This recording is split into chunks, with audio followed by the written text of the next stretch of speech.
کو جو ایک اکائی ہوتی ہے جس کی تمام تر چیزیں جو ہے وہ ایک طرح سے ہینڈل ہو رہی ہوتی ہیں، آپ اس کو 9 حصوں میں تقسیم کر دیں، پنڈی کو 5 میں کر دیں، گجرانوالہ کو 3 میں کر دیں، فیصل آباد کو 5 میں کر دیں، ملتان کو 3 میں کر دیں، یہ کون سا طریقہ ہے؟ یہ لوگوں کو تقسیم کرنے اور اختیارات پر اپنا قبضہ جمانے کا صوبائی حکومت کا ہتھ کنڈا ہے، تاکہ وہ یہ چاہتے ہیں کہ کوئی لیڈرشپ گرو نہ کرے۔ بلدیاتی حکومتیں صرف انتظامی نہیں ہوتی بلکہ اس آئین میں جب سیاسی کا لفظ لکھا ہوا ہے اس کا مطلب ہے یہاں سے لیڈرشپ گرو کرتی ہے، چاہے وہ یوسی ہو اور چاہے وہ سٹی ہو پورا، اور جب وہ گرو کرتی ہے تو پورے ملک کو اس سے فائدہ ہوتا ہے۔ تو گویا آپ جمہوریت کی جو نرسری ہے اس کے اوپر آپ جو ہے وہ کلاڑا چلا رہے ہیں تاکہ کوئی ڈیولپ ہی نہ ہو سکے۔ اور ان پارٹیوں کا پرابلم یہ ہے، نون لیگ ٹائپ کی جو خاندانی پارٹیاں ہوتی ہیں جو بادشاہ سلامت اور ملکہ رانیاں چلاتی ہیں، ان کا پرابلم یہ ہوتا ہے کہ یہ اپنی پارٹی کے بھی کسی آدمی کو بڑا نہیں ہونے دینا چاہتے۔ لاہور کا کوئی میئر بنے گا تو چاہے ان کی پارٹی کا بھی ہو، ہمیں تو نہیں پتا بھی کون جیت رہا ہے، تو وہ اس کو بھی برداشت نہیں کر سکتے، اور یہ غلاموں کا ایک پورا نظام چلاتے ہیں اپنی پارٹی میں کہ پیدا ہونے والا ان کے گھر کا بچہ بھی مالک ہوتا ہے، چاہے پیپلز پارٹی ہو یا نون لیگ ہو، اور جو جتنے ان کے باقی پولیٹیکل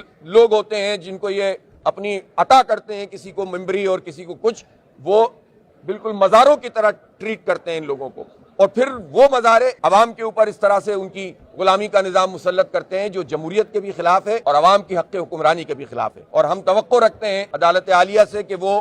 اس کو بھی، جیسا کہ آج جج صاحب نے کہا بھی، کہ آپ مزید ڈیلے کرنے کا سبب اس پروسیڈنگ کو نہ بنائیں بلکہ تیز رفتاری سے چیزوں کو مکمل کریں۔ تو الیکشن وقت پہ بھی ہونا چاہیے، اور قانون میں جو کچھ بھی انہوں نے قبضہ کرنے کے لیے اور پورے نظام پر گرفت، خاندان کی گرفت کرنے کے لیے جو پارٹیاں کرتی ہیں اس سے بھی نکالنا ہوگا، تاکہ مقامی سطح پر جب لوگوں کو اختیار ملے گا تو لوگوں کے گلی محلوں کے مسئلے بھی حل ہوں گے اور ڈیموکریسی اپنی صحیح تعریف کے ساتھ نچلی سطح پر منتقل ہوگی۔